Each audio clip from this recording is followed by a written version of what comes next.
Mirëmëngjesi, ju uroj mirëseardhje në këtë ditë feste, në këtë ditë plot diell dhe plot dritë për ardhjen e pranverës.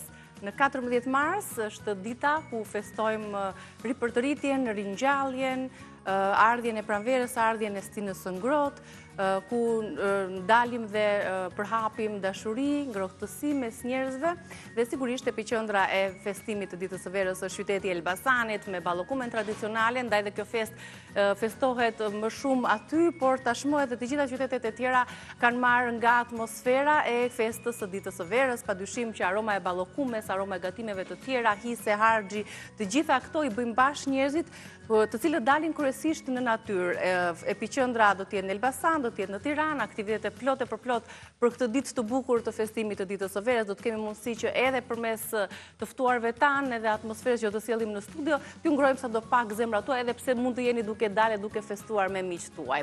Aroma e mirë që do të vinë në kuzhinën tonë, padyshim do të dedikohet ditës së verës, lulet, simbolikat e tjera, do t'i zbulojmë së bashku me njëherë në kuzhinë tani me Albanën.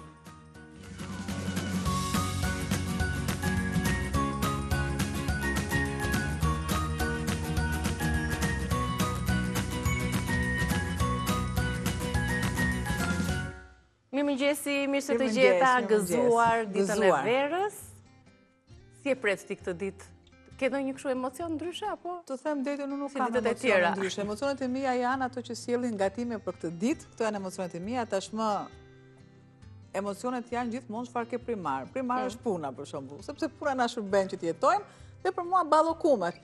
Ballokumet se si unë do t'i sjell tek ju, sepse di që shumë mirë ballokumet janë ato që gatuhen në një enë bakri, gjë që unë nuk e kam marrë enën e bakrit. Enën e bakrit e përdorin vendasit, Elbasan lihet, që ju uroj që të kenë një ditë dhe një vit të tërë si dita e verës. Patjetër përdoret finj, dhe finjën e mund ta marrim, mund të shkojmë në një pizzeri druri, por unë e sill gjithmonë në ato kushte që anvisat nuk i kanë. Pra, unë e kam zëvendësuar me qumësht. Do thoni ju, po jo, po, ja, kjo është, prandaj janë ato alternativat e duhura. Kemi qumëshin, duhet pluhurin, duhet sheqeri pluhur. Unë kam sheqerin e zakonshëm, gjë që i... Pra, këto janë përbërës, sa përbërës ka ballokumja?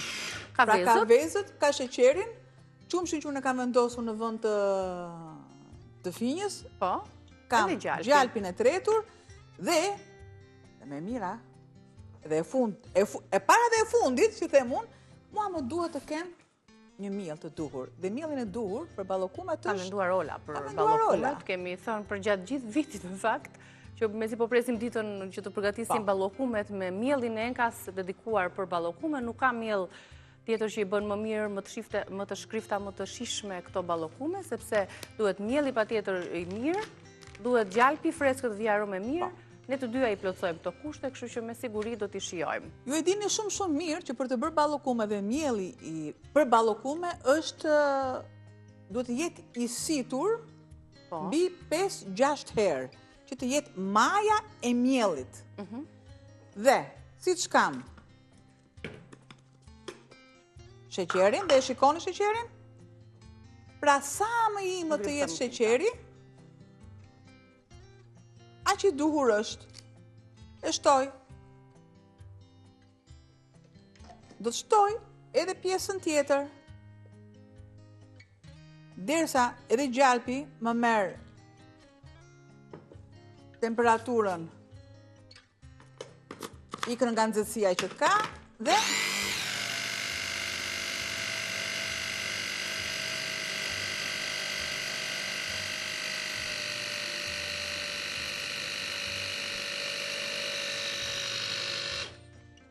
e bëjmë më të imët sheqerin. Pra, ja kam dhe të gjë të duhur. E largoj se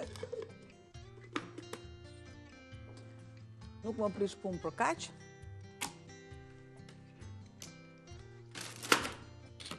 Tani, në tas kemi shtuar masat e sheqerit. Të kthyer E largoj. Në trajt më të imët. Dhe do të shtoj Masën e gjalpit. Jap.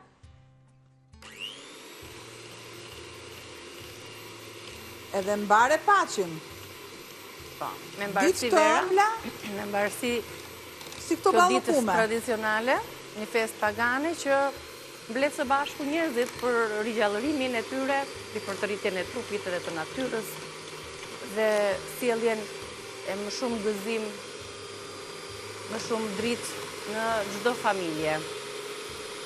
Janë disa simbolika, edhe ka një histori të gjatë e të gjerë kjo ditë feste, dita e verës, edhe pse kemi sjell çdo vit në sezonin ton, ka qelluar dita e verës, kemi folur për traditat e saj, kështu që vjen një përmbledhje e historisë së ditës së verës, simbolikat e saj, historisë së ballokumes, pse Elbasani është epiqendra e festimeve, mund ta ndiqni në këtë material të përgatitur enkas për ju dhe rikthehemi me vazhdimin e punës për ballokumet.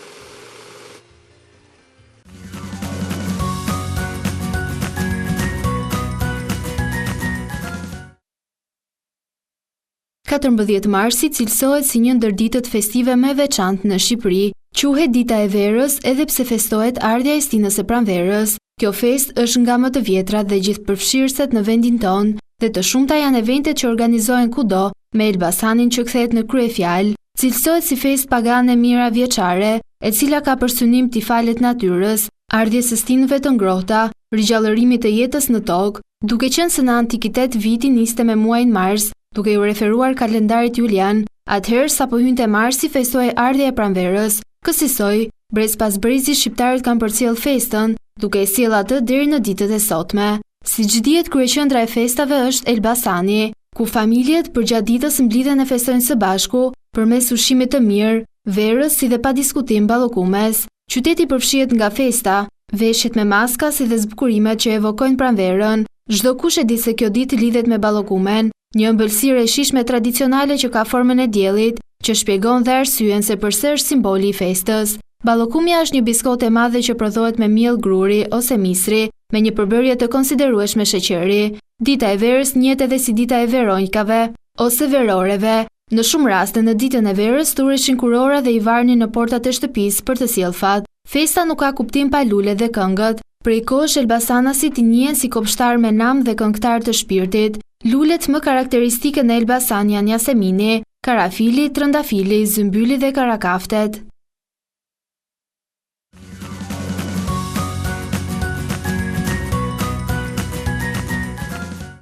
Jemi rikthyer në kuzhinë. Ende vazhdojmë me raksën elektrike punën për përgatitjen e këtyre ballokumeve. Me siguri ju i keni përgatitur, gjithsesi edhe në ditët në vazhdim vazhdojnë të tregtohen. Ka ambisa dhe familje me histori disa vjeçare të përgatitjes së ballokumeve. I kemi ndjekur edhe në vitet e tjera, ku i kemi sjell edhe në emision drejt për së drejti teksa kanë shitur ballokume në rrugët e Tiranës apo të Elbasanit. Kështu që është një recetë, po shtojmë edhe qumshtin në vend të finjës të jo gjithë kanë mundësi ta gjejnë finjën, që zënësoj me pak qumësht. Rahja mirë e sheqerit me gjalpin, largojmë pak tenxherën albana, që mos na bllokoj pamjen, derisa të bëhet një masë e pakokryzuar nga sheqeri. Mbas 15 minutash që të punohet mirë sheqeri me gjalpin, dhe shikoni derisa fillon edhe zbardhet.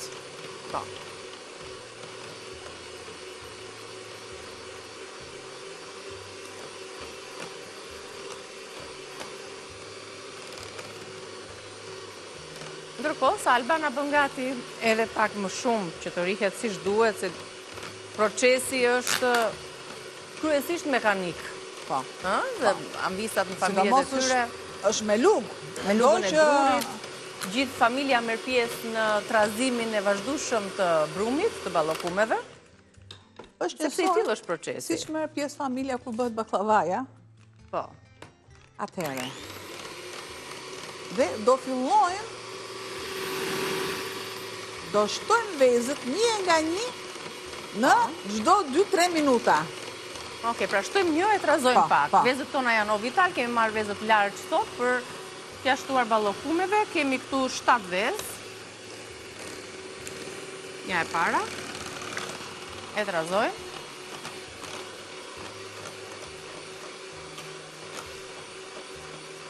Për shpecifikohe, ballokumet do t'i gatuajmë, përgatisim me raksin elektrik. Ndryshe do të na duhej gjithë stafi të angazhoheshe për të trazuar me lugën e drurit, edhe ndoshta nuk do të tregonim deri në fund procesin.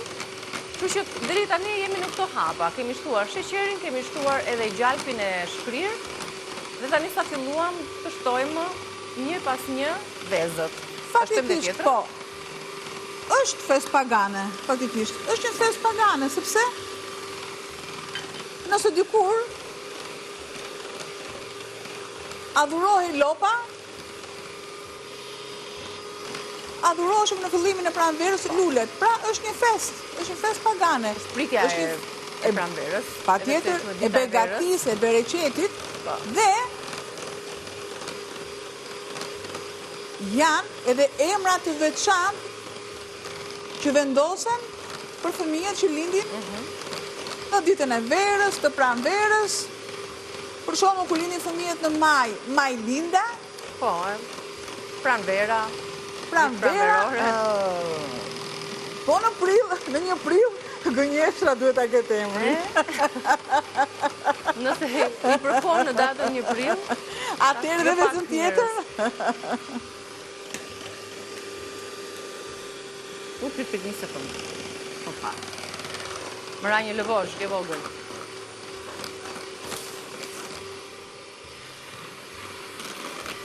Fillojmë e bëjmë muskuj nga krahu tjetër. Shiko sa kjo shtres, fillon shtresa e sipër me si puna e res. Ose faktikisht, ja.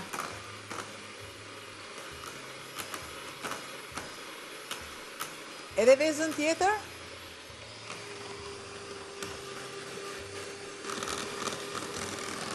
Një verdh kompakte, e ndezur, e bukur. Ballokumi jam, ketë atë ngjyrën e bukur.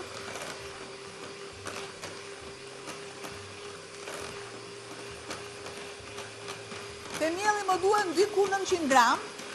A përshtyshë gjithë pakoj. Po, sepse flasim. Kjo është 1000 gram, she? Maja e miellit. Dhe ku flasim maja e miellit, mielli që ngelet. Po. Pra duhen diku të 5 kg miell për të pasur 1 kg. Po. Po. Shtojmë edhe tjetrën.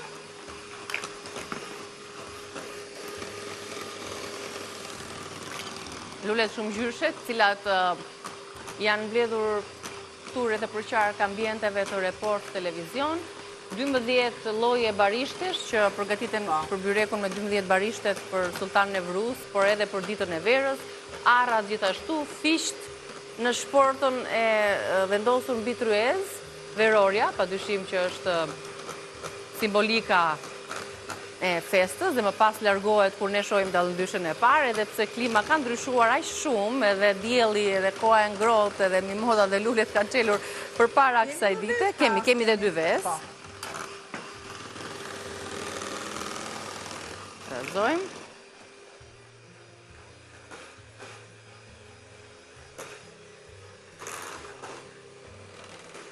Shifeni si është transformuar tani sheqeri, gjalpi dhe vezët në një krem ku ti nuk kupton se sa sheqer ka apo sa vezë dhe gjalp. Një krem të një trajtshëm, një krem homogen themi ne këtu. Dhe vezën e fundit po e shtojmë. Dhe i largojmë lëvosh gati.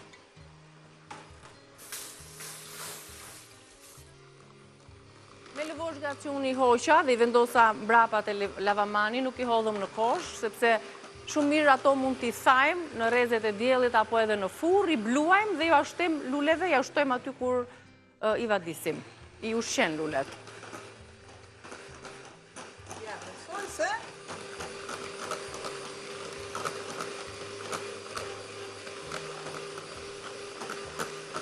Na ka mbetur tani të shtojmë elementin kryesor të ballokumeve, këtyre biskotave, simbolike të ditës së verës. Ta ka mbetur vetëm mielli tani për t'i bashkuar dhe për t'i trazuar mirë dhe t'ju japim ato formën e dur, pastaj për t'i vendosur në tepsi dhe t'i pjekim. Pjekja është shumë e rëndësishme, që ato të mos marrin një ngjyrë të errët, por të jenë ashtu të shkrifta. Tani, sa bëhemi gati për të shtuar edhe miellin, ne do të kalojmë në suplementin e ditës, suplementin bimor që ndihmon personat që vuajnë nga prostata, rikthehemi dhe vazhdojmë punën me ballokumet tona.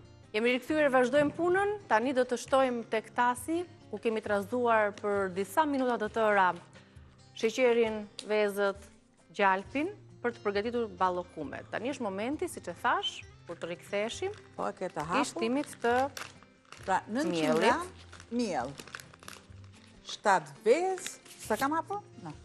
Ja, se e hap këtu gati është.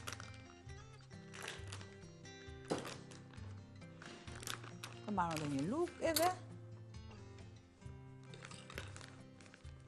fillojmë tani. Ta shtoj shumë shikosh që është pa masë? masa. Po. S'ka nevojë, pak fare dhe lësh poshtë. Punojmë dhe shtojmë avash.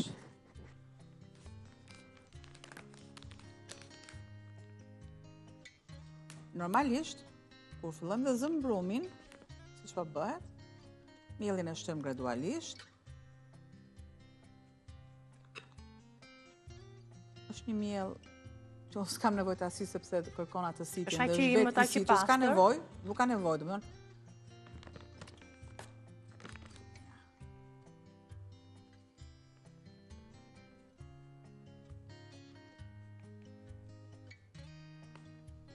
Ne të pushojmë pak që të trazohet mirë dhe gjatë zënjes normalisht që do pushoj si brum.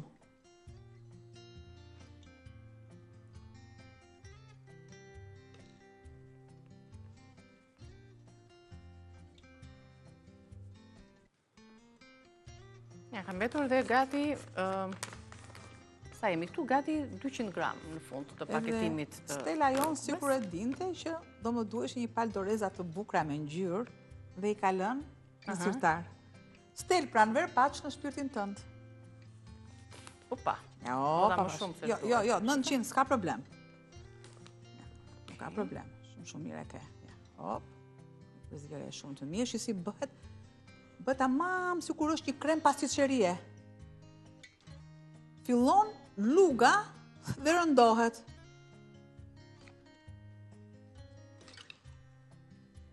Sërisht, pra e do të gjithë këtë masë mielli, duke përjashtuar 100 gram. Por, kur themi që lëm 100 gram, është në varësi të vezëve. Sa të mëdhaja, sa lagështirë. Gjë që nuk flasim dot me siguri. Pra edhe 100 gram mund t'i shtojmë, ne, sepse kemi të 200 që a fix po e shohim të shiriti transparent që Ola na vën dispozicion për çdo paketim të miellit. Këtë herë mielli portokalli, me paketimin portokalli që është për ballokume. Edhe mbi të gjitha keni këtu edhe gramaturat edhe recetat e ballokumeve, sepse është dedikuar ky miell për ballokume, jo se me të nuk mund të përgatisim pispilin apo gatimet të tjera me mielin e misrit. Kulaçin e ëmbël që është shumë mirë me këtë lloj mielli, sepse ju nuk e kaloni në sitje. Shtojmë edhe masën tjetër.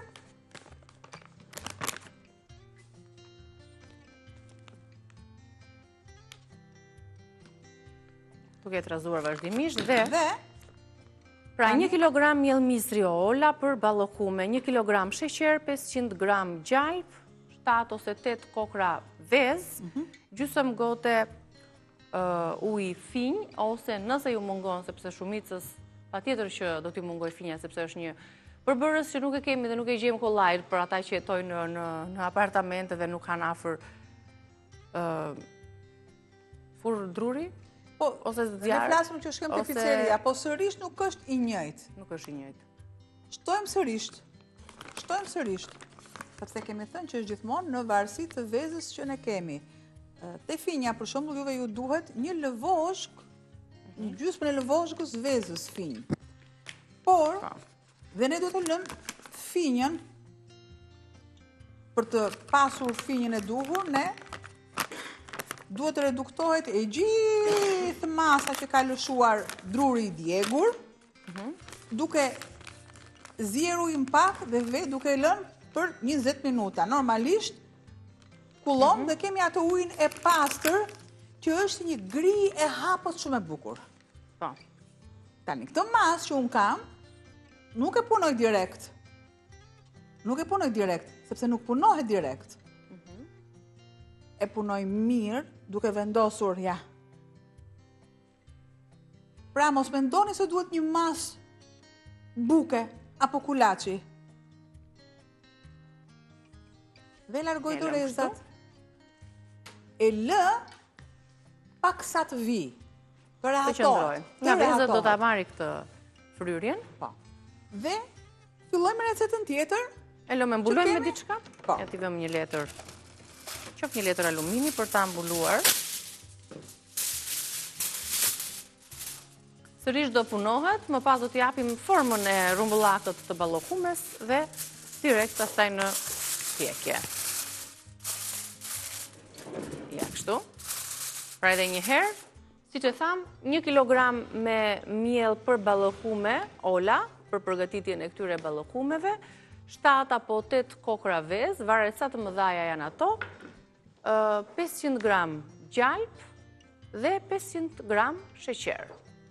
Shtojeni sipas edhe ëmbëlsisë që doni ti keni. 1 kilogram ndjes sheqer dhe 1 kilogram miell. Pra mielli dhe sheqeri do të jenë në sasi të barabarta. 7-8 kokra vezë dhe për gjalpin, që duhet jetë patjetër një gjalp i mirë. Po, se pak ju aty e ka lezetin shkriftësia e këtyre ballokumeve. Duhet jetë 500 gram një gjalp i shkrirë dhe padyshim finja, ne zëndësua me pak qumësht. Me pak qumësht, gjë që është nuk është e duar, nuk është ajo, po shien e ka patjetër. Pse? Sepse na e siguron vetë mielli ola. Me finj pa finj, ajo është thjesht që ne nuk e kuptojmë dallimin e finjës. Mielli është ai përbërësi kryesor që duhet që ballokumja, mielli dhe vezët. Mielli dhe vezët janë dy përbërës kryesor që na bëjnë ballokumin ashtu si të duhur.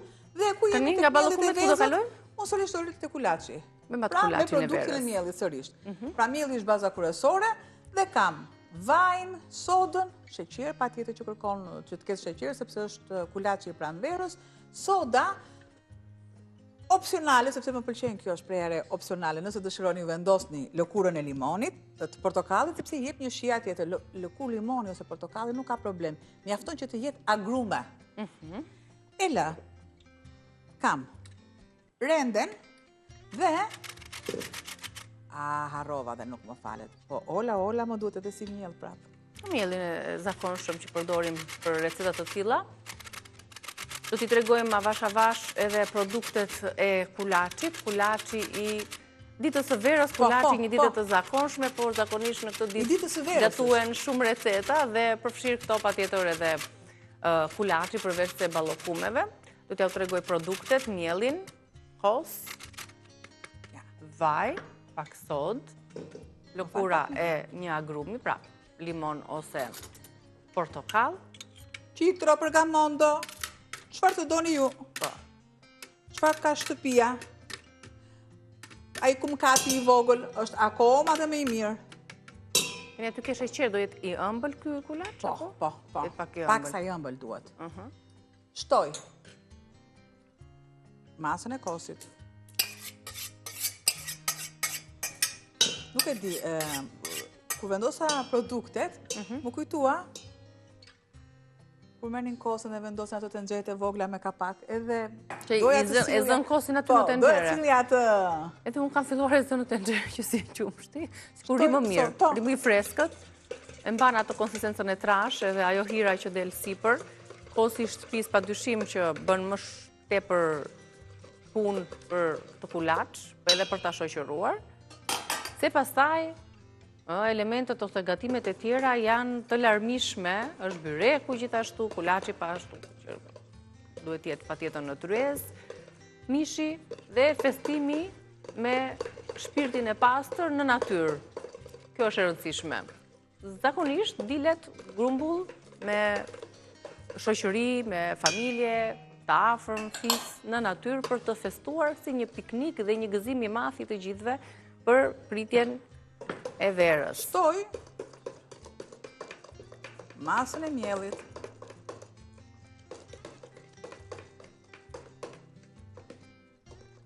E trazuam.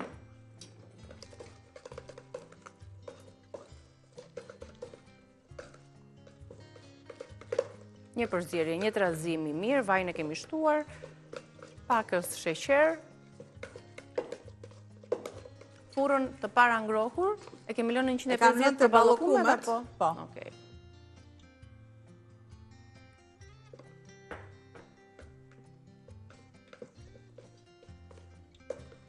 Në ritualet e një feste, dhe faktikisht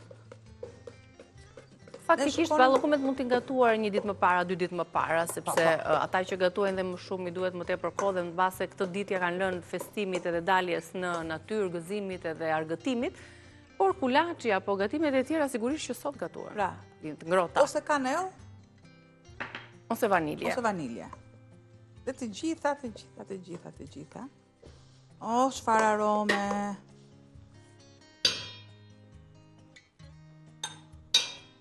I largoj të gjitha se nuk më duhet asgjë. Mielin e mbaj këtu, mielli është gjithmonë në disponim. Shiko si del.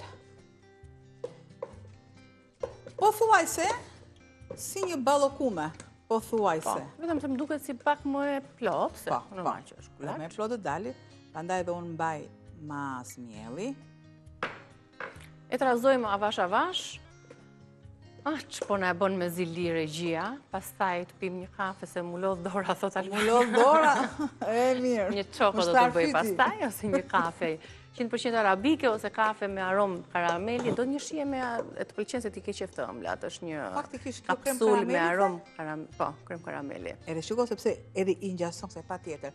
Unë si Albana do shtoja shumë pak në vend të lëkurës e portokallit, pak krem karamel si Albana, do t'i jepte një super shije. Normalisht ne evoluojnë, recetat nuk rinë gjithmonë të vjetra. Do t'i shkonte shumë mirë pak krem.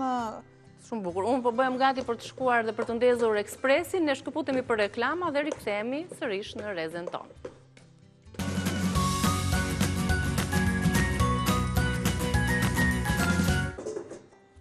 Një kapsul Diva Karamel nga Mokador për Albanën, për mua, nëse duam një shije të rafinuar, të ëmble, me aromë dhe shije karameli, për ta shijuar së bashku dhe për të nisur ditën, për të vazhduar me atë energjinë e duhur.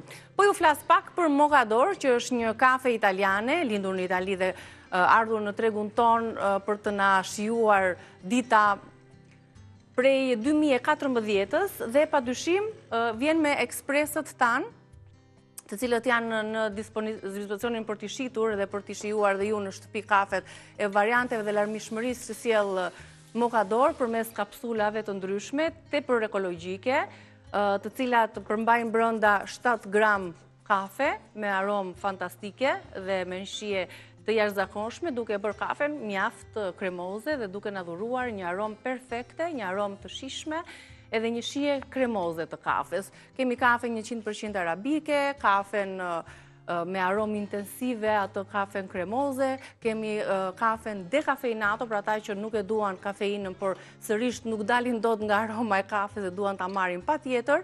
Pastaj ka dhe kapsulat të tjera çoko apo kapsula me krem karamel, si kjo që do të përgatis tani, apo patjetër edhe shoqëruar, është një sinergji apo një dyshe, një simbiozë e pandashme e Mokadorit dhe Ekspresit. Kemi Ekspresin më një deluxe, që mund ta merrni, ta porosisni edhe ta keni në shtëpinë tuaj, vjen në 3 ngjyra, e zezë, kuqe dhe e bardhë, dhe padyshim Ekspresi tjetër, ja kjo është shija e ëmbël me aromën e krem karamel. Bëjmë dhe tjetrën. Gjithashtu të sjellë këto ditë edhe çajin Mokador, kapsulat me aromën e limonit, këto kapsulat këtu, që përmbajnë, siç e thash, 7 gram ose çajin ose 7 gram kafe. Kjo e bën të veçantë. Ky ekspres që kam këtu vjen për përdorim në zyrat tuaja, për ata që përdorin kafe në zyre, patjetër që e sjell mokador në zyrën tuaj me kushtin e porosisë së një kutije tjetër me kapsulat mokador për kafen ose për shijet që ju preferoni, sepse në zyrë patjetër që nuk janë dy njësoj në shijen që duan, dikush e do më të fortë, më intensive, dikush tjetër dekafeinato me aromë të veçantë. Tash unë jodha këtu tek këto filxhanët e vegjël, sepse kam opsionin në ekspres që mund të zjedh pak në filxhan, një filxhan më plot, ose butoni tjetër që mund të zjedh sa të dua unë për ta mbushur.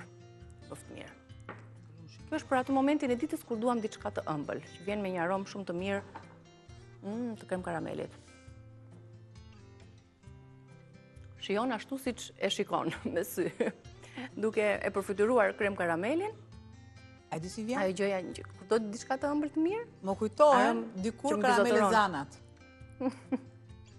Atë shije ka dhe atë aromë. Tepër e mirë. Faleminderit mokador, se bashkë me ne të dyja e nisim ditën na jep atë energjinë e duhur për të vazhduar, por gjithsesi është një kombinim mes pasionit që ka kjo kompani edhe traditës së hershme për të sjellë një kafe cilësore, për të na furnizuar me energjinë e duhur, për ta nisur dhe vazhduar ditën ashtu siç duhet, për të folur kështu rrjedhshëm. Moj duhet ta kishe bërë një në fillim, edhe Jo, boll është një, po pive një në rregull. Është pak ëmbël. Tani, atëherë, shif, e vendosim kemi përfunduar kulaçin. Kulaçin e vendosim në furrë. Nëse kemi përbërë si do t'ja u tregoj rendin tani. fare, sepse më duhet 150 që do vendos direkt tani edhe ballokumet. Kanë qëndruar për E pak vendos minuta. poshtë Tasi me brumin e ballokumeve. ballokumet direkt. Ti ndajmë pak produktet e kulaçit, çfarë ju duhet për përgatitjen e një kulaçi në ditën e sotme, nesër, pas nesër dhe kurdo, që dëshironi të përgatisni një kulaç të mirë të shishëm. Brumi i ballokumeve është gati, Albana do t'i japi tani formën, do t'i vendosi në një tepsi me një letër pjekjeje. Ato pastaj marrin atë fryrjen edhe formën, shtrirjen, gjetjen e shtratit të vet në furr, në pjekje, në 150 gradë, duke i ruajtur vazhdimisht, duke i parë, sepse varet nga furra dhe jo çdo 150 gradësh është i njëjtë për furrën time tuajin apo këtu në kuzhinën e Reze Dielli. Brumi ka qëndruar dhe kësaj i nevojitet për t'i qëndruar çlodhur edhe produktet për të ndikuar tek njëri tjetri. Do t'japësh formë me dorë apo me ndonjë lugë? Atëherë problemi është, ne nuk duhet as luka, as gjë, sepse është e vetmja ëmbëlsirë, hop, transferoj. Pra, prandaj dhe lavaduart, siç është. Okej. Siç është. Formën. Me shumë hapësirë. E tillë, e di pse? Jo, masë e madhe duhet, sepse nuk do as lugë, as një gjë. E merr formën gjatë pjekjes, për këtë mos u shqetësoni. Po. Ja, të tillë. Rumbullakoset vet.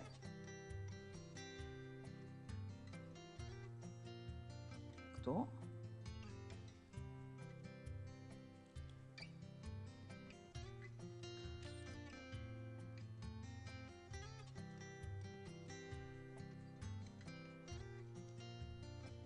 Edhe pak tjetër. Po pa tjetër që do masat që më duhet. Jemi në rrugë të mbarë.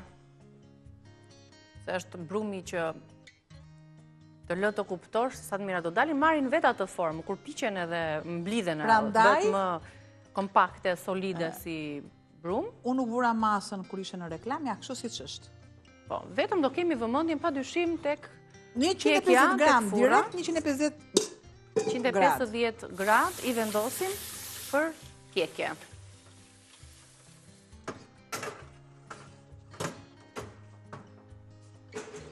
E vendosur edhe kulaçin dhe avash avash patjetër që do t'i ruajmë të dyja. Masën tjetër që ne e kemi, shumë mirë, e lë sa më shumë të qëndroj, aq më mira bëhen, kështu që tavën e dytë, që si fillon edhe në pikset masa.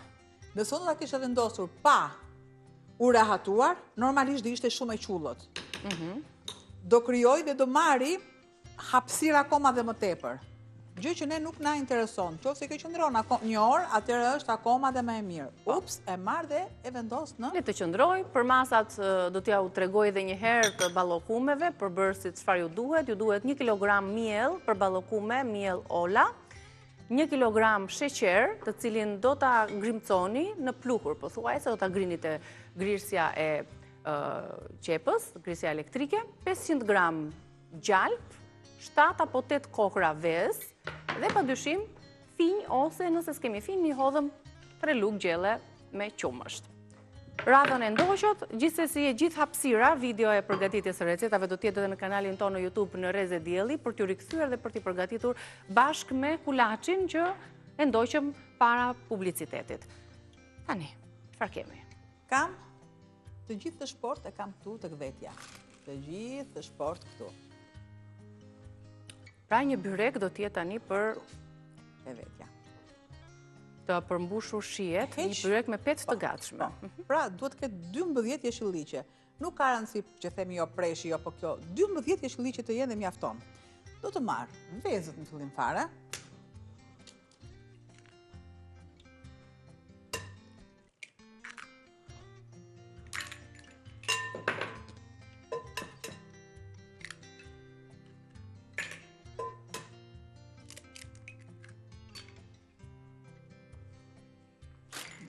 I ra.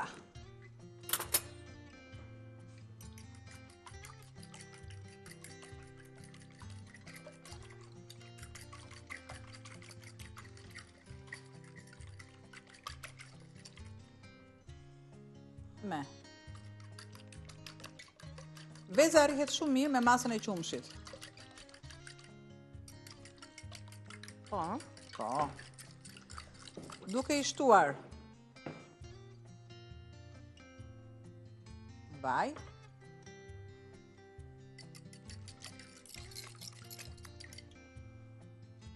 mas kripe dhe masën e piperit që mua do më duhet direkt.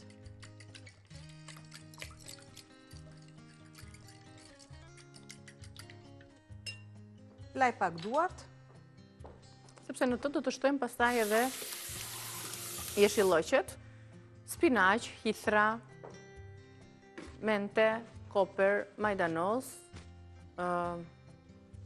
qumshtor, vetëm këtë nuk e dallova. Kemi lul kuqe, kemi çfarë të doni ju. Okej, dhe qep të njoma. Okej, atëherë.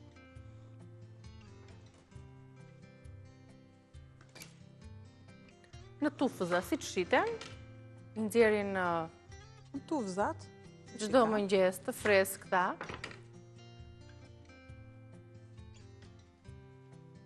Janë tani në sezonin e tyre, pas kemi dhe hudhra të njoma. Përse I pres dhe I lë kështu, sepse më duhen për gatimet të tjera.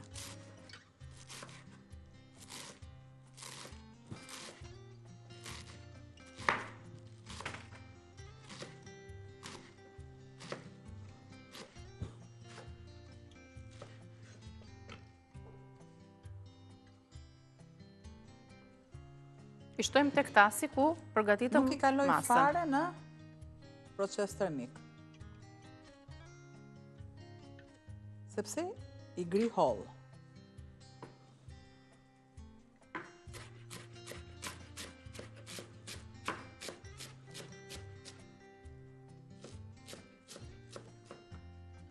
Pra edhe qumështorin, edhe njerë tek tasi shtuam vezët, qumshtin, vaj, qumësht, kripën, piperin dhe jashtoj sepse është mase që më duhet, I përzije e mirë, I pres imët të gjitha perimet unë, barishtet,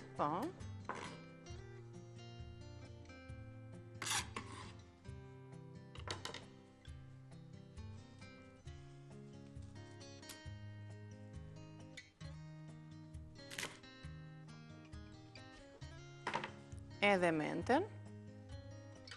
Të gjitha sjellin një aromë livadhi, një aromë të freskët, që të vjen keq ti vendosësh në furrë për të pjekur. Është një bashkim I jeshillëqeve.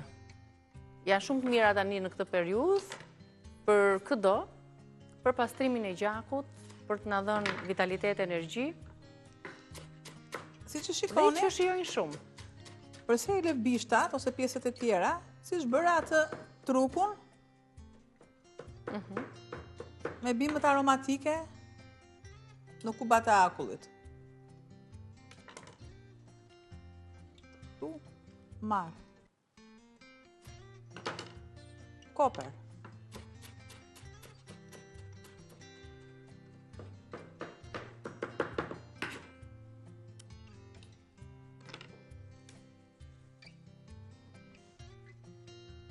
Qepët, bishtat kryesisht, jeshilet, pjesët jeshile.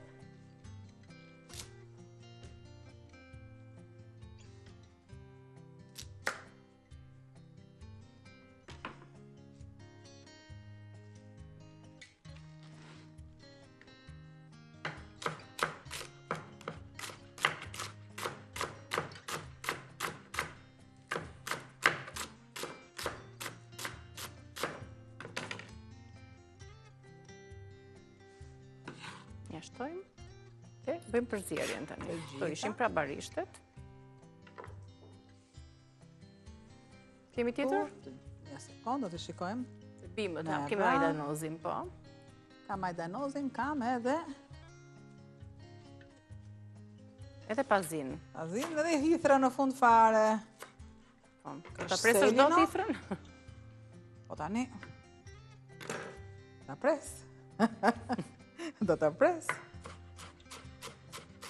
E të mendosh që hithra është mbretëresha e bimëve tani në pranverë që ka dhe sezonin e saj, jo vetëm hithra dhe të tjerat, po quhet si mbretëresha e bimëve, e barishteve, për gjithë benefitet që marrin prej konsumimit të hithës, që është në formën e çajit, të konsumimit në byrek, apo të një sallate. E të mendosh që diçka që të bën kaq mirë, të bën dhe të dhëmbi, të të djegë, sepse ka atë efektin e saj nësër kur e prekim, gjithsesi, mbaj me një lugë ose me një, se të dorezat sërish do të ndjesh. Që si ka ajo të ndihmon shumë në dhimbjen e kockave, për po, aromatizma, të dhimbja e kockave që mund të vinë për arsye të ndryshme, kështu që është e rekomanduar që të goditen pak me hithër zonat ku ke dhimbje. Dikur, kur ishte një prillin e mernim, bas një prillit ishte jo 2 prill, jo 3 prilli, ishim kalamajt vegjër dhe mernim hithra dhe thoshim është dita e hithës. Dikur nga data 5 më duket.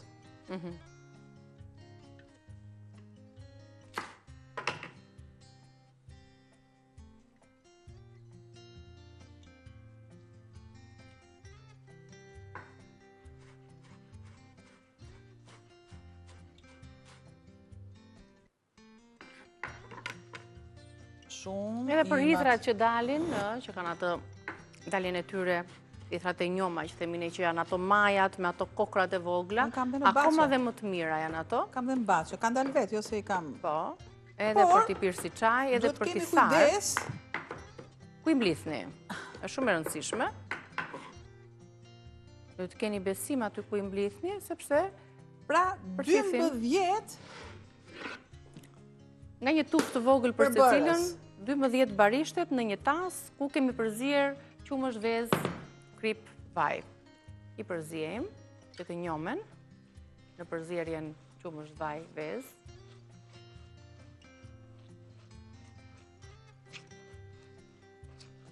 Kryon, pra, zbuten sa nuk ka nevoj të kalohen në përgjithësi çfarë janë jeshilli që nuk kalohen në zjerje. Po. Është një metodë që nuk e di tani e kanë nxjerrë këtë gjë. Nuk duhet të shkaloj fare perimja, sidomos çdo gjë aty, pastaj çfarë do konsumosh? Thjesht. Pra e kemi vrarë aq sa duhet. Niki merr e more ku e more vaj, më shto dhe pak fare vaj aty. Po. Shumë mirë. Dhe masën e të marrë dhe një kubik djathë. Një sekund. Që t'ja shtosh aty. Tani, kemi këtë tepsin. Ndoshta kemi dhe një rumbullake, më duket këto të aluminit. Po. Ja. E gjithë kjo masë, ja ku e kemi.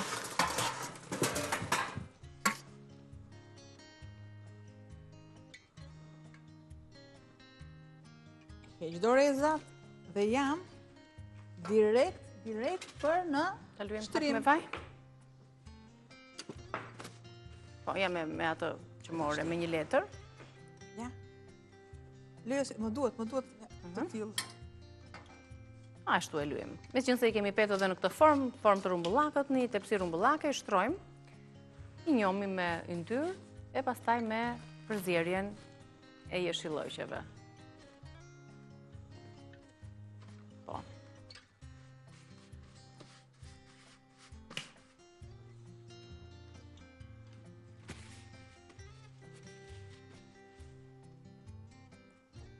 Petë pas pete, do ta njomim pak dhe i shtrojmë. Shtoj të parën dhe të dytën. Ose janë të holla këto pete, kështu që.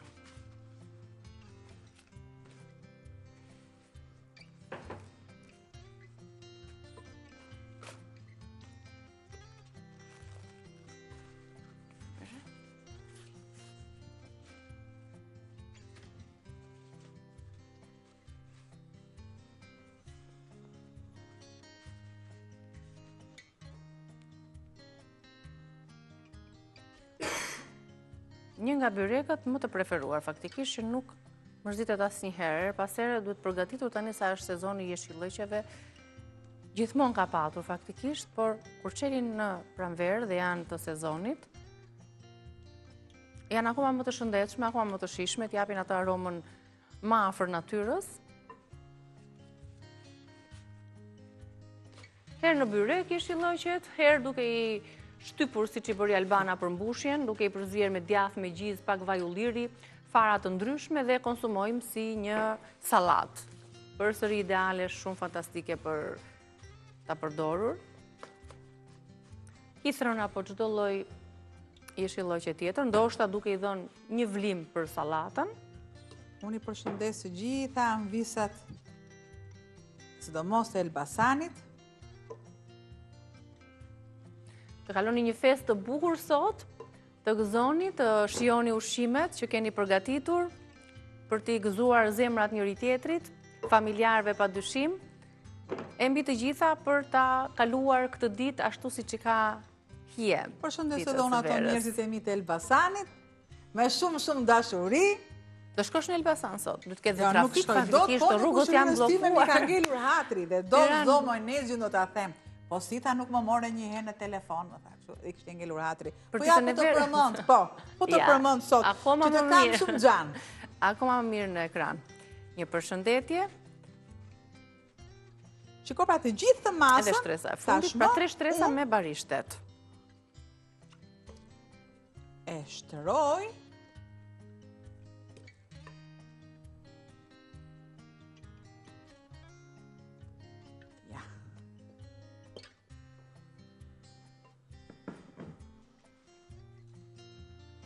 Tani. Edhe një petë ose dy të fundit. E filloj kështu, e hap. Normalisht e punohet edhe petët poshtë. Pra të jetë e mundur në çdo dhe pas ka kaluar ora, jemi në fund fare të hapësirës së gatimit, nuk e ndjem fare këtë hapësirë, se u morëm jo me ballokume, do të piqen, do t'i lëmë avash dhe patjetër që në kanalin tonë në YouTube do t'i gjeni dhe fotot e recetave, videot gjithashtu, edhe në rrjetet tona sociale. Të lumshin duart, faleminderit, mu mbyll edhe byreku, një ditë vere të bukur, e po ashtu edhe një fundjavë, sepse festa do të vazhdojë dhe përgjatë fundjavës. Ne do të shihemi pas pak. Mbar. Ne do të shihemi pas pak me mbarësi në rrezën tonë.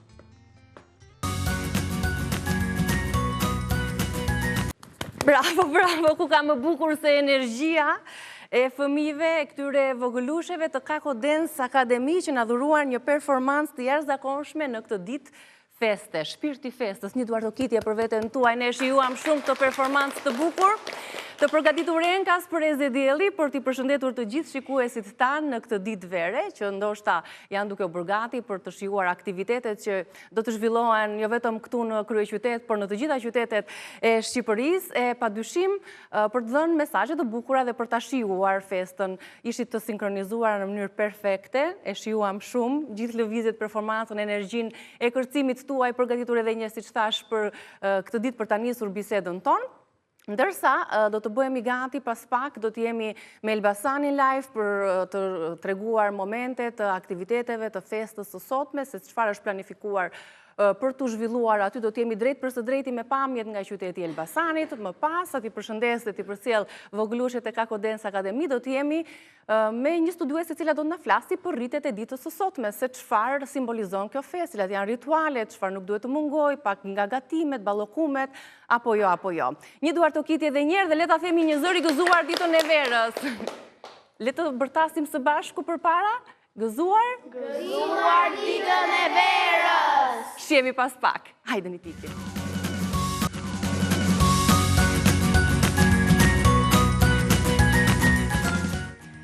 Dita e verës ka shumë rituale që bëhen në emër të ardhjes së pranverës, të një viti të begat, të fatit të mirë të gjithë, të harmonisë. Ndaj edhe kjo ditë në qytete të ndryshme të Shqipërisë, sigurisht me epicëndër Elbasanin, ka ato gatimet e veta tradicionale, shëtitjet, daljet në natyrë dhe ritualet të tjera të cilat prej vitesh në rrënjët e të cilit sigurisht do të mbahet ajo bërthama kryesore se si ka lindur kjo ditë dhe pse 14 marsi është dita e verës. Për gjitha këto rituale do të flasim me studiuesen e rriteve, Jonida Sela. Mirë se erdhe, Jonida, kënaqësi që jemi këtu dhe gëzuar ditën e verës. Gëzuar dhe për juve, verë të mbarë. Pushimi, ditë kombëtare pushimi. Ndaj edhe shikuesit të cilët ndoshta po bëhen gati për të dalë, për të festuar, për ato që janë në shtëpi janë duke na ndjekur, le të dëgjoj një përshkrim se si ka rrënjët kjo ditë vere dhe pse është kaq e rëndësishme për shqiptarët. Jo vetëm për shqiptarët, po ndoshta për gjithë ata popull me tradita bujqësore dhe blegtorale, në një kohë kur viti ndahej në dimër dhe në verë, 2 stinë, që nuk ishte këto 4 stinët që tani dhe po i humbim pranverën dhe vjeshtën midis, të gjithë popujt e ndanin vitin në dimër dhe në verë dhe dita e verës shënon pikërisht fillimin e verës, sepse ndodhe ekuinoksi pranveror dhe janë ato sythet e para të luleve, shenjat e para gjelbrimit edhe kështu le të themi që nis dita e verës. Lidhet me këtë dhe me format e adhurimit. Na ka ndryshuar dhe në çik të vit, mbaj mend ka qenë ditë më me diell, më e bukur. Po, sikur ka ndryshuar edhe klima. Ndoshta është ajo periudha që populli e quan plakat. Janë afruar më shumë, se zakonisht kanë qenë në prill, diku nga mesi i prillit, por tani ka ndryshuar edhe klima me ngrohjen globale.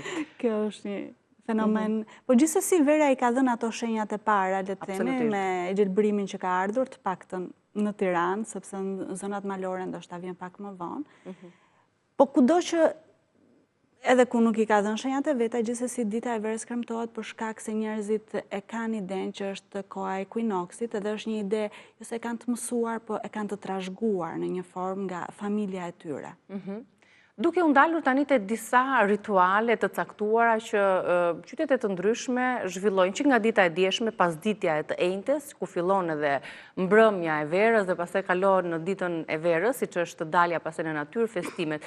Si kanë të organizuara këto rituale, qytetet të ndryshme? Dhe kanë sigurisht dhe të përbashkëta, po dhe disa ndryshime që i dallojnë? Dita e verës, në fakt, unë që jam besimtare besimit ortodoks, për ne ortodoksët nisë që në 1 mars. I lidhin veroret në 1 mars, bëjmë disa gatime tradicionale, ndërkohë që për kulaqin edhe gruri dhe misri zier. Po, shumë tipike zonës Korçës edhe Kolonjës kjo. Ndërkohë që pjesa tjetër e popullsisë muslimane këto kremtime i bën në fund në mbrëmje të datës 13 dhe në datën 14.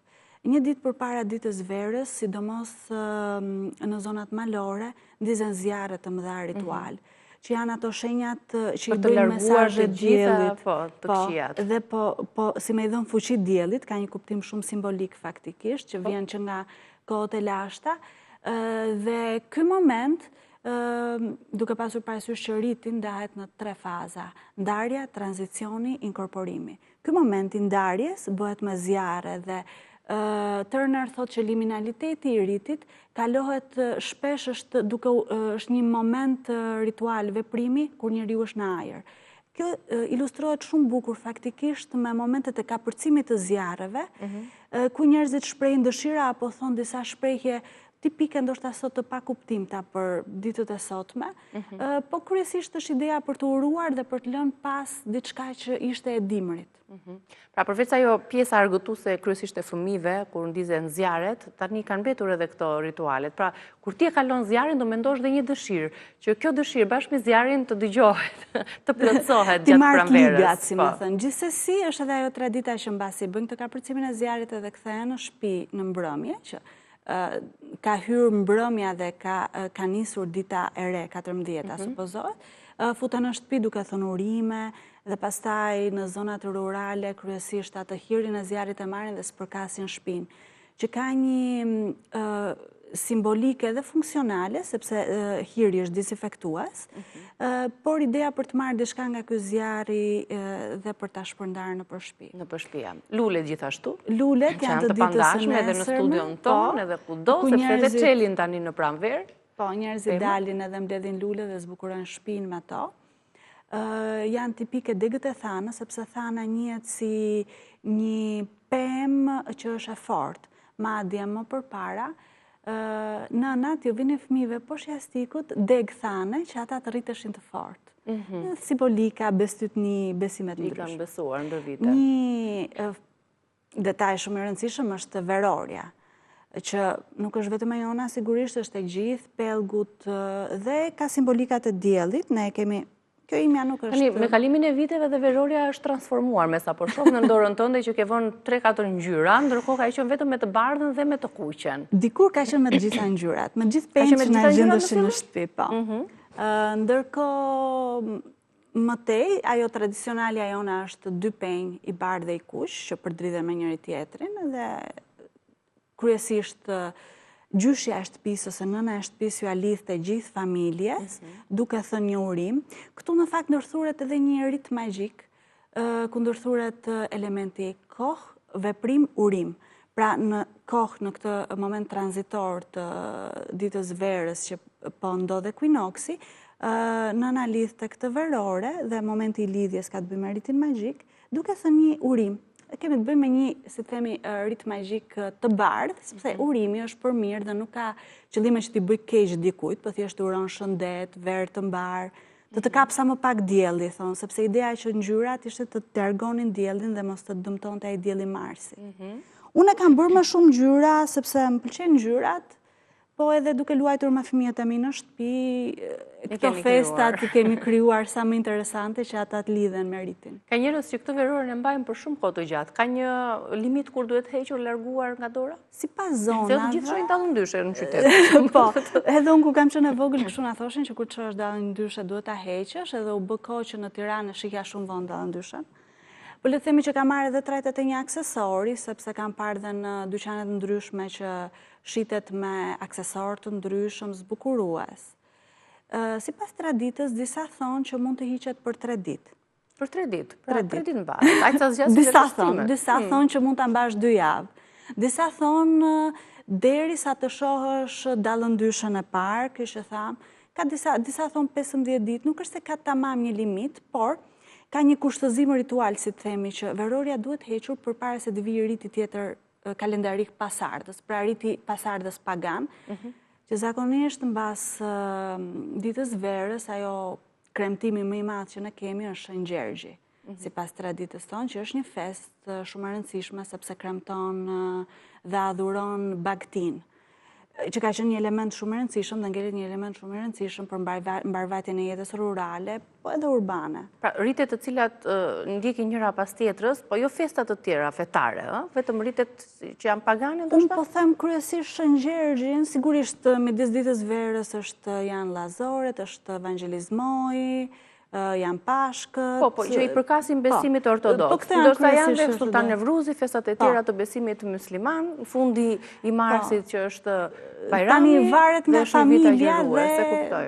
besimi që ata kanë. Sipas besimit, pra nëse besimtarët muslimane vendosin verore në ditën e verës, do ta largojnë atë për shembull ditën e festës që po vjen, pasardhëse, e kuptoj. Për besimtarët ortodoks, për festën që vjen më pas. Kjo ngelet pastaj sipas dëshirës individit, sepse edhe ku tradita familjare më tepër. Nuk mund vënë rregulla për këto.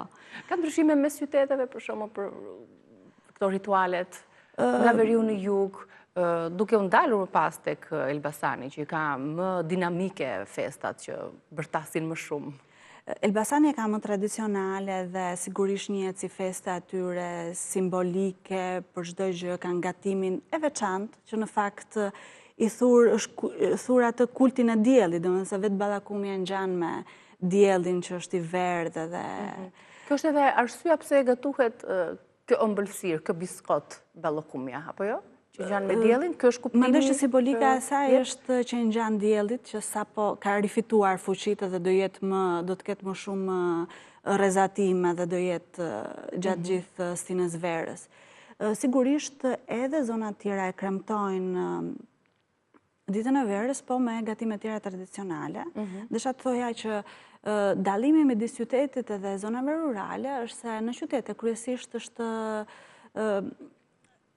eventualizuar, festivalizuar riti i ditës verës, duke krijuar aktivitete të mëdha në qytet, duke bërë festivale, panajire të mëdha, shumë zhurmë, shumë njerëz, shumë koncerte. Një ditë festive, nga të gjitha format dhe ngjyrat e saj. Po, ndërkohë që në përfshatra ruhet akoma tradita e fëmijëve që shkojnë trokasin në përdyer dhe shtëpia duhet i pres duke ju dhënë gostinë e ditës verës, që mund të jenë karamele dhe gatime tradicionale ose biskotat, ara, biskota. Pra është ajo qesja ose trasta e vogël me isën që quhet ndryshe, që Elbasanit e quajnë të tillë, që ka brenda përveç ballakumes që është kryesorja, përmban tjetër fiq të thatë, kam parë arra, lule, sipas mundësisë familjes, po përgjithsisht të gjithë mundohen që ta bëjnë këtë gostinë sa më interesante, duke vendosur gjithë elementët që mund t'ju gjenden në shtëpi dhe fruta të tjera si molla apo fruta stinore që mund t'jenë. Kryesisht familjet preferojnë dhe synojnë ose qëllimi është që të dalin jashtë, të festojnë jashtë në natyrë, në diell, të mblidhen me njëri tjetrin. Domethënë nuk është se është një festë që të izolon në shtëpi. Duhet patjetër të kesh një kontakt me natyrën. Stina ka dhënë shenjat e parë dhe ka filluar të ngrohet, të gjithë ideja është të shkojmë dhe ta festojmë atje ku natyra gjallon. Dhe bëhen piknik, shëtitje, mblidhen lule që çohen mëtej në shtëpi, zbukurohet shtëpia, spërkatet me ujë të freskët asaj dite, më parë merrej ujë në burim, siç merrej ujë gjithmonë për nevojat shtëpiake. Dhe kjo ka ngelur si një formë, është transferuar si një moment rituali spërkatjes shtëpisë me ujë. Po sigurisht gëzimi që sjell ardhja e stinës, që njerëzit kanë mundësi të dalin të veshin tesha më të lehta, jenë më të çlirët, sjell shumë gjallëri në çdo komunitet përgjithsisht. Përveç se çdo festë ka atë, le të themi, nuancën komerciale dhe kjo festë patjetër që ka komercialitetin brenda. Ka ndryshuar ritet me kalimin e viteve? Sa janë lënë pas? Sa rritet të tilla janë lënë pas dhe sa respektohen, zbatohen për t'i dhënë vërtet ngjyrën e duhur kësaj feste? Tani, tradita jonë rituale ka qenë shumë interesante deri në momentin që diktatura në vitin 1967 bëri atë ndalesën e saj ideologjike dhe kjo ndikoi shumë në humbjen e shumë praktikave interesante që kanë qenë në gjithë Shqipërinë. Për fat mirë, pas 90-s këto rite filluan të kremtohen në forma komunitare, atje ku kishte më shumë interese dhe njerëzit i mbanin mend e tjerë dhe me rëndësi duhet përmendur që shpallja e ditës verës fest kombëtare i dha asaj një rëndësi më të veçantë, duke klasifikuar dhe duke i dhënë, si më thënë, atë që i takon të popullit shqiptar që ruan traditat hershme pagane. Vetë ku e feston? Unë e festoj në shtëpi, e festoj dhe datën... I gatuan këto, le të themi, recetat e traditës, çfarë gatuan në shtëpi? Edhe në datën 1 dhe në datën 14, çfarë ke gatuar në datën 1 dhe çfarë ndryshimi sjell pjata në shtëpinë tënde për Familja ditën e ime, sotme? jemi me origjinë nga Kolonja dhe kemi këtë traditën midis ortodoksëve, po gatimet faktikisht kanë ngjyrime të ditës Novruzit, që është ajo që ju përmendët, të gruri i zier me misër, që quhet bobole. Bobole. U bë disa kohë që faktikisht nuk gjej misër në supermarket, dhe kam gatuar vetëm me grur, duhet që të shkoj deri te tregu fshatar, por ndonjëherë nuk m'del koha dhe harroj që nesër janë. Lidhin varoret dhe unë duke qenë dhe studiuse e rriteve shumë tradita mundohem që t'ja shpjegoj edhe timbiri që është pak më i rritur, që është rreth 9 vjeç, se vajza është ende e vogël dhe nuk i kupton dhe mundohemi që edhe të trashëgohen, të ruhen në një farë mënyrë, duke u thënë, duke u zbatuar, fëmijët i njoftohen me këto festa. Profesionin tim e kam për detyrë, jo vetëm që ta divulgoj kudo që ka mundësi, po edhe t'ja trashëgoj fëmijëve të mi që ta kenë parasysh këtë rëndësi që ka kjo fest për popullin ton, që tek e fundit është një fest shumë interesante. Shumë e bukur. Kemi shumë festa, të dyja besimeve, është e të gjitha pasur me besimeve ritualet, fetare. po momentin që njerëzit ndalen edhe kremtojnë ritin, kjo i largon pak nga monotonia e jetës, ju jep atyre shpresë, besim për qenë sa më afër. Duke dalë nga një dimër që ndoshta nuk ishte dhe aq i ashpër si vjet. I ashpër, po gjithsesi sjell një lloj gëzimi dhe ne duke qenë dimri më pak i ashpër, të paktën për zonën e Tiranës e zona të tjera, ndoshta ka qenë pak më i vështirë. Mësohemi me këtë ngrohtësinë e stinës edhe e duam gjithmonë që të jetë një stinë e kollajshme për të jetuar pa dhe kështu. Vazhdon e tillë. Ndërsa në gatimet e 14 marsit që janë të bollshme, duke filluar me mishin e qingjit, në një tavë tjetër, me pistil, për shembull që ka Elbasani, nuk e di çfarë gatimesh të tjera përfshin. Gatimet të tjera janë byreku me jeshilliqe, 12 jeshilliqe që është po, për gjithë kjo 12 lidhet pak me edhe me 12 muajt e vitit, edhe me traditën e bektashinve që kanë numrin 12 me 12 profetët. Edhe që gatuhet edhe për Sultan Nevruz. Faktikisht, sipas kalendarit primitiv të Rockzojsit, viti nuk ndahet në 12 muaj, po ndahet në mos gaboj në 10 muaj, sepse ai bën një klasifikim 45 ditor nga riti në rit, kështu që nuk mund të themi tamam që ka këtë simbolik të 12 muajve, po mendoj që lidhet me ndërthurje të traditave të tjera dhe kryesisht me traditën bektashie, e cila në një formë, edhe pse ata nuk janë një komunitet shumë i madh në numër, kanë ndikuar në traditë, ndoshta pikërisht sepse lidhet me ato elementët natyror, domethënë elementë natyrës, siç janë 12 llojet e jeshilliqeve, lakrave që ne kemi. I kemi në natyrë, por ata e kanë edhe si numër simbolik të tyre. Qartë, ne kemi një natyrë aq të larmishme, aq të pasur, aq të bukur, sa ja vlen të festohet dhe të kremtohet kjo ditë. Dita e verës është tipike për vendet e ngrohta edhe vendet me tradita bujqësore dhe blegtorale, pikërisht sepse është një adhurim ndaj natyrës që po rriçel. Dhe gjithë këto vende kanë pak a shumë të njëjtën traditë. Për shembull, duhet shtoja që Bullgaria e ka të regjistruar në UNESCO veroren. Ata kanë një verore më të komplikuar, të bardhë me të kuqe, por bëjnë 2 kukulla, themi, që quhen Baba Marta, dhe i lidhin nëpër pemë dhe kanë workshopet caktuara se si mësojnë njerëzit për të krijuar këto kukulla. Që krijojnë vetë. Pra, e furin si gërshet, nuk e kanë të mbështjellë dyshe si ne. Po jo, kanë këto dhe 2 kukulla që varen nga 2 anë dhe kur e lidhin dorë ato varen, domethënë 2 si figura që duken edhe si njerëz, po edhe si figura folklorike të veshura me kostume kështu. Ndërkohë që dhe ne kemi një element shumë të rëndësishëm që lidhet me shumë lloje traditash dhe veroria ka disa emra, verës, verza, verore është kryesisht përdorur si standard, është krijuar si një lloj standardi. Verza edhe tjetra? Verore, verza, këto dy janë më të përdorshme. Këto po më kujtohen tani. Nuk di vetëm verori që masivisht përdoret. Është përdorur më shumë në standard. Ndoshta në zona të tjera e kanë edhe emërtime të tjera. Si studiuese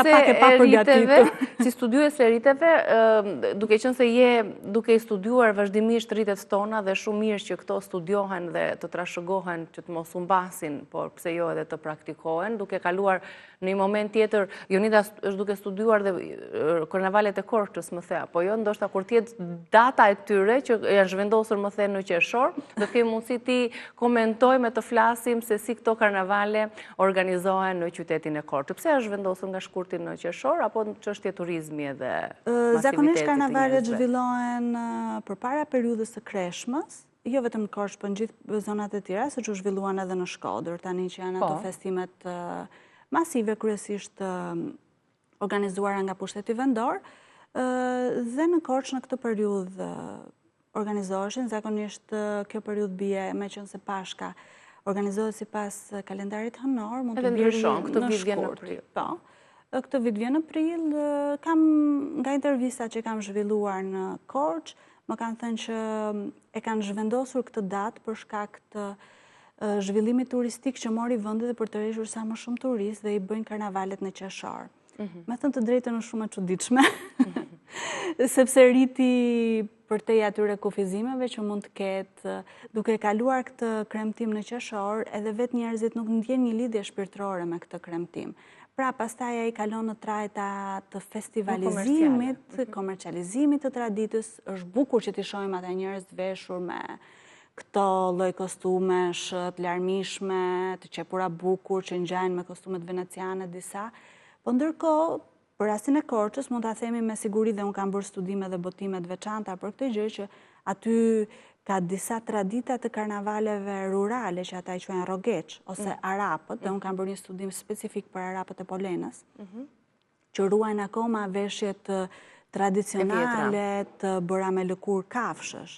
Lëkur që i marrin mbasi therin kafshët atë mishin që do të konsumojnë për Krishtlindje, dhe i ruajnë, i përpunojnë, krijojnë maskat e tyre me lëkur, dhe është një festë shumë interesante që më vjen mirë që pata mundësi t'i krijoja një lloj vëmendje e këtij riti dhe sot akoma disa artistë edhe artistë vizual kryesisht më kontaktojnë për të bërë për ta risjell këtë rit edhe për t'i dhënë trajta performative artistike. Qartë.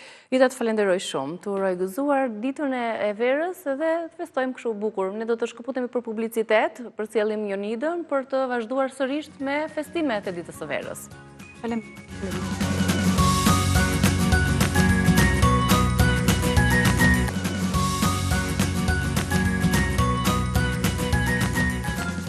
Tani kam një vajzë shumë të talentuar, është vetëm 11 vjeç, quhet Armantia Balla, dhe shkon në shkollën Sule Harin, është në klasën e 6 dhe që e vogël ka nisur me muzikën, ka kënduar dhe këndonte çdo melodi, ka marrë pjesë në shumë opera dhe shumë koncerte.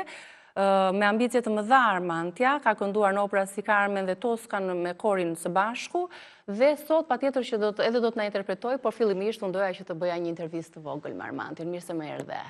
Kënaqësi që je këtu. Faleminderit. Si shkon me mësime? Mirë. Je në klasën e 6 apo jo? Cila lëndë të pëlqen më shumë? Fizika, gjeografia. Ti ka që vogël dhe ke arritur kaq shumë në muzikë. E ke pasion të madh muzikën, që e vockël ke filluar të këndosh dhe të ka penguar tek mësimet me rezultatet në shkollë? Si e balancon ti kohën? Disi, sepse kam dhe me thënë në këtë periudhë kohë kam dhe shkollën e të cila duhet të përkushtohen më shumë, po, duhet të përkushtohen më shumë, por me muzikën nuk është se mërzitem dhe e gjej kohën gjithsesi, e gjej kohën për të dyja, edhe për mësimet, edhe për muzikën. Ke filluar të këndosh që e vogël, kush e zbuloi talentin tënd?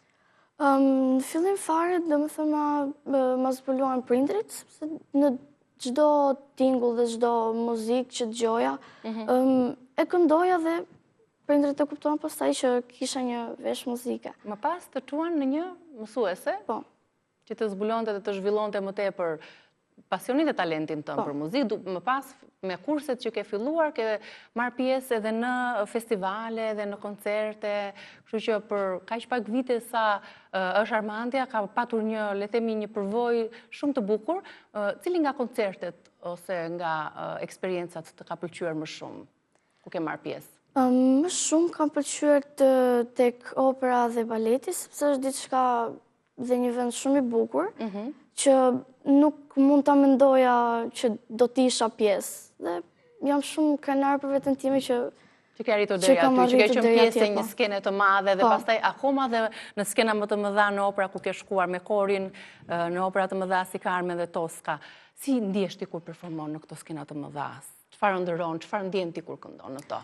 Ndihem shumë mirë që kam arritur deri aty dhe gjitha duartrokitet e publikut tregojnë gjithë punën time që kam bërë për të kënduar dhe për të vajtur në atë skenë. Cila është mësuesja jote e muzikës që të ripas edhe të ndihmon dhe të ka ndihmuar shumë edhe të shtyn për më tej? Po, në fillimet e mia ka qenë Zina Zdrava që më ka shtyr dhe më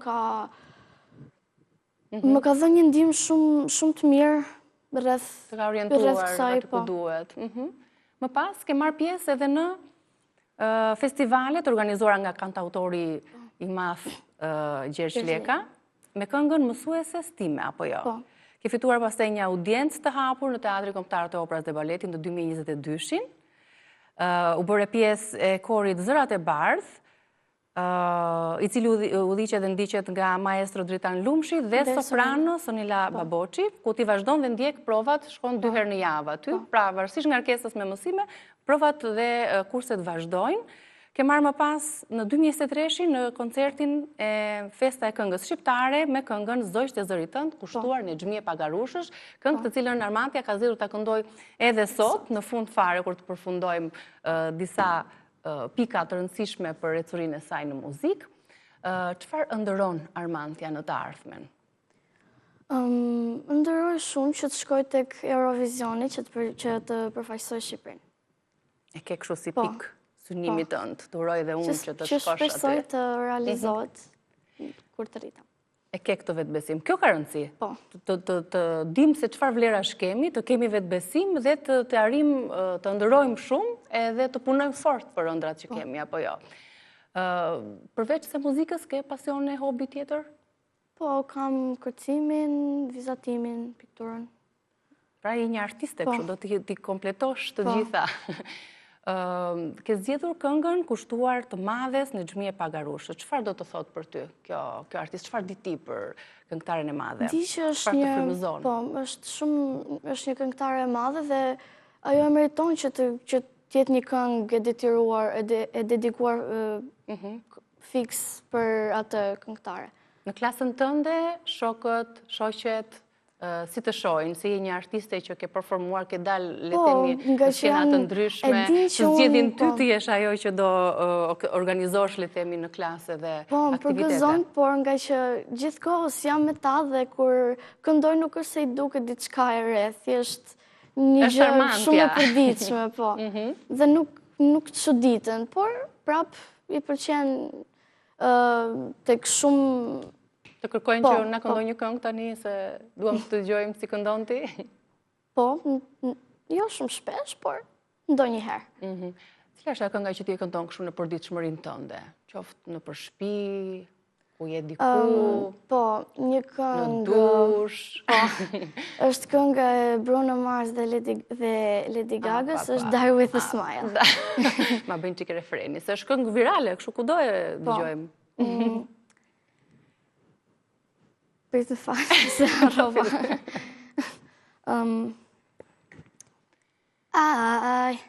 I just woke up from a dream when you and I had to say goodbye. And I don't know what it all means, but since I survived I realized wherever you go, that's where I follow. Nobody's promised tomorrow. So I'm in love every night like it's the last night, like it's the last night. If the world was ending, I wanna be next to you. Faleminderit, më pëlqen shumë kjo këngë. Edhe vajzës time e pëlqen shumë. Edhe a bën kështu sikur dita këndoj edhe të bëj këto lulet, zëra lart poshtë, kombinimin e tyre. Ke një këngëtar apo një muzikant që do doje që të frymëzon edhe do doje të ngjaje në të ardhmen? Specifikisht nuk kam një, por mund të them Irvana Gjata, që është e pëlqej si këngëtar që shpresojmë që ta zvendësosh në të ardhmen. Një e tillë, po. Cila këngë shumë të pëlqen, do na këndosh dhe një këngë të Elvanës, kështu, a kapela? Ka shumë, por e pari që më vjen mend është Ti Shqipërinë më jep nder. Ti Shqipërinë Shqipëri më jep emri shqiptar, se zemrën time ma gatove, ti ma gatove plot dëshirë zjarë. Bravo, bravo Armantia. Çfarë ndjen ti kur merr shumë duartokitje në skenë? Më pëlqen sepse Është një shpreh të gjitha, është një vlerësim që unë jam dikush, jam krijuar një person për të qenë përpara një publiku, për ta vlerësuar, për ta duartokitur, për të ngjitur shkallët avash me shumë punë, me shumë sakrifica, edhe familja që është aty prapa kamerave, që emocionohet kur shohin vajzën, dhe për të qenë të sinqert, nuk e kishim menduar me thënë drejtën këto këngët kështu, por na erdhën naturalisht dhe Armantia, bravo, e përballove shumë mirë dhe këtë pjesën, se edhe emocionet bëjnë të vetën. Pëlqen televizioni? Më pëlqen, por ka diçka që kur kam shumë emocionin, nga e mirë që është një gjë ka që bukur të jesh në emision, dhe e shumë mirë, dhe e shumë mirë, dhe e bërë si një zonjur sot, me këtë trëndafilin bukur këshu, kombinimin, veshjen, bukur fare. Tani, në fund për ta falenderuar dhe për të përshëndetur publikun ton, do të këndojmë këngën kushtuar në Xhmie Pagarushës. Kush e ka kompozuar, si ke bashkëpunuar? Ka kompozuar 6 leka, po ka diku tek një vit që është publikuar. Më thuaj pak eksperiencë që ke ti me Gjergj Lekën, se ai është shumë kërkues, vlerëson talentet e rinj. Po, është një person dhe një... është shumë i mirë dhe... Të kanë ndihmuar dhe të ka... Të gjitha këngët që ka kompozuar janë shumë... Do me thënë se janë shumë të bukura, kështu që përfshirë dhe timen. Dhe me siguri edhe përpara ekranit ti e falenderon dhe përshëndesim apo jo. Dhe po ashtu me këngën që do të performoj tani Armantia, kushtuar të madhes në Xhmie Pagarusha, bëhemi gati tani ne për këngën. Bravo, bravo, bravo, bravo, bravo, ke shkëlqyer. Të lutem. Bravo, shumë suksese. Mirupafshim, shihemi nesër.